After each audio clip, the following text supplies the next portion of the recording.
Hey there! Today we're going to look at a different plant.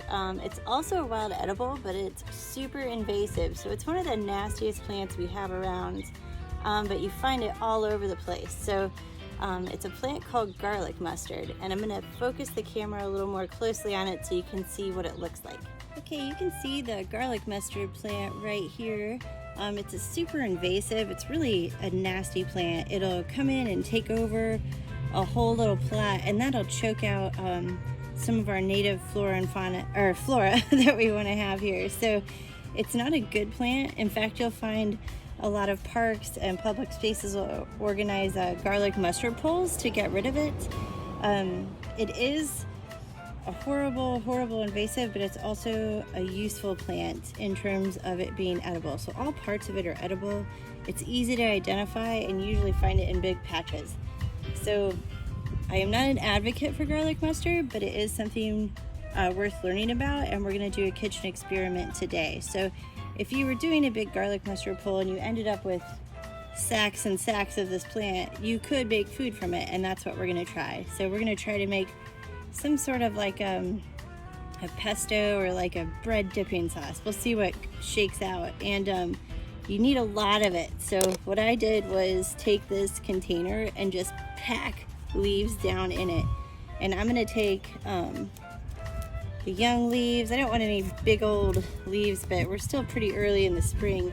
I can take the flowers. Like I said, all parts of this are edible, so you have a lot of space to work with there.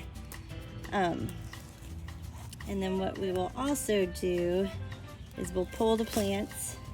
See how easy they come up. They're a devil to get rid of because they spread so easily, but they are easy to pull, and we can collect them and toss them in a trash bag and throw them away. So you don't want to leave them out to keep growing, but that's the best way to get rid of them right now. So if you can find a patch, pack down a container as best you can, and they do some conservation work by getting rid of the plant as well.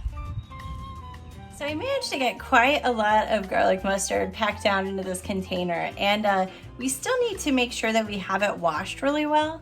So what I've been doing is just using my cold water actually, and as it's coming out of the container, giving it a rinse. I want to be pretty thorough.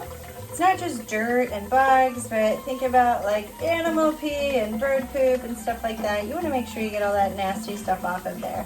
So I'm going to work it around in this strainer a little bit. I'm going to do this for a few minutes until I get it really as clean as I think it could be. And then the next thing I'll do is let it set out and drain off a little bit. So I'm going to get most of the water out of here. Give it some squeezes. There we go. And then I'm just gonna let it set on the counter for a little bit while I get the other ingredients ready. Okay, we're gonna continue with our pesto experiment with our garlic mustard. So I've kind of gathered some ingredients together. We've got our garlic mustard all washed and drained pretty well. I've got about 2 cups of Parmesan cheese. Just I throw it in there. A lot of recipes say grated, but these are trying times. I don't have a lot of access to the stores right now, so we're just going with what I have, which also means that a lot of times you'll see it calling for walnuts. I don't have walnuts. I have salted cashews, so I'm just gonna toss them in there. I don't know what's gonna happen, but we'll see. I got a couple tablespoons of lemon juice, some garlic if it doesn't taste garlicky enough, and then some olive oil.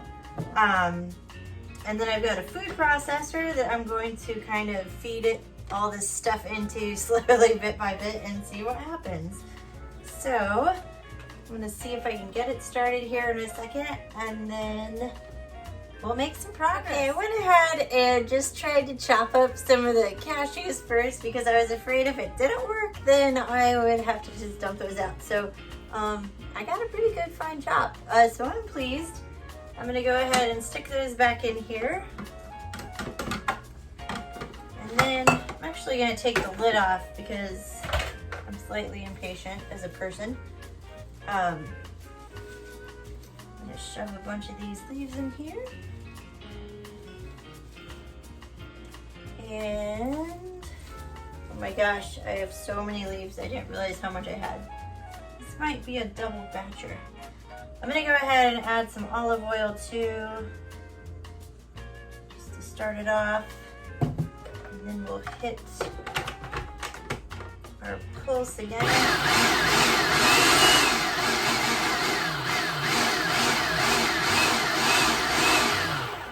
It seems to be mixing pretty well. So I'm gonna go ahead and dump as much of this stuff as I can in here, and we'll be back in a second. Okay, so I finished mixing all my ingredients. I ended up using that huge amount of garlic mustard. It was probably like 4 cups packed down, honestly. I used 2 cups of olive oil, and then I probably added a little bit more as it went on. I used a couple of tablespoons of lemon juice originally, but then I put a few more shots of it in there because I just felt like it needed a little bit more of a kick. The cashews, they seem okay. I'm not sure that they were that essential, but I did end up adding more garlic. So it's a strange taste, garlic mustard. It's a really strange flavor. So I felt like I wanted it to have more, like, I don't know, tang or spice to it, but I spooned some out, and I'm gonna give it the test drive.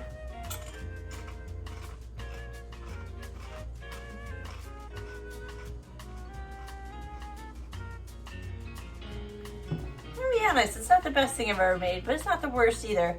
I might add some more salt, some pepper. I think some of the leaves I've got were a little bit older, so they're a little bit more bitter, but I could see this being good, like mixed in with some pasta, or maybe as a base for like a pizza or something. Anyway, give it a shot if you get a chance, and you just kind of have to mess with the ingredients, I think, to get it to where you want it to be. But that's our pesto for the day.